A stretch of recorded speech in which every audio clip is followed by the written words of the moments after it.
السلام علیکم۔ S an Islamic history میں خوش آمدید۔ بسم اللہ الرحمن الرحیم۔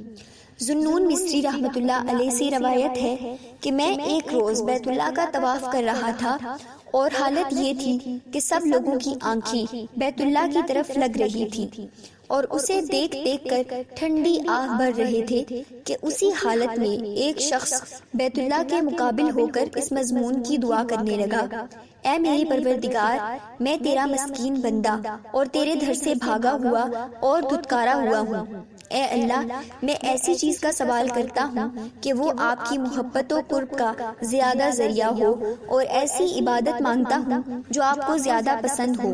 اور اے اللہ، میں آپ سے آپ کے برگزیدہ بندوں اور انبیاء کے وسیلے سے سوال کرتا ہوں کہ اپنی محبت کا پیالہ مجھے پلا دیجیے اور میرے دل سے اپنی مغفرت کے لیے جہل کے پردے اٹھا دیجیے، تاکہ میں شوق کے بازوؤں سے آپ تک اڑ کر عرفان کے باغوں میں آپ سے مناجات کروں۔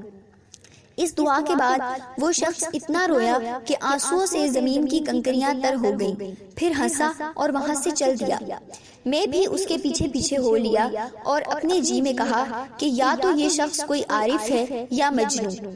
القصہ، وہ مسجد حرام سے نکل کر مکہ مکرمہ کے ویرانے کی طرف ہو لیا، پھر مجھ سے مخاطب ہو کر کہا: تمہیں کیا ہوا؟ میرے پیچھے کیوں آ رہے ہو؟ جاؤ۔ میں نے پوچھا: آپ کا نام کیا ہے؟ کہا: عبداللہ۔ میں نے پوچھا: کس کے بیٹے ہو؟ کہا: عبداللہ کا۔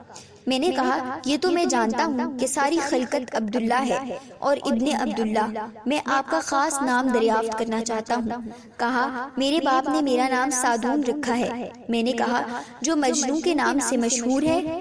کہا: ہاں وہی۔ میں نے پوچھا: وہ کون لوگ ہیں جن کے وسیلے سے تم نے اللہ تعالیٰ سے دعا کی ہے؟ فرمایا کہ وہ اپنے اللہ کی طرف ایسے چلتے ہیں جیسے وہ چلتا ہے، اور وہ خدا کی محبت کو نصب العین کیے ہوئے اور لوگوں اور تمام دنیا کی چیزوں سے ایسے الگ ہوئے ہیں کہ جیسے کسی کے دل میں آگ لگی ہوئی ہو۔ اللہ تعالیٰ ہمیں بھی سچے دل سے توبہ کرنے اور اللہ تعالیٰ کے نیک بندوں میں شامل ہونے کی توفیق عطا فرمائے۔ اگر آپ کو ویڈیو پسند آئی ہو تو ہماری ویڈیو کو لائک کریں اور چینل کو سبسکرائب کر دیں۔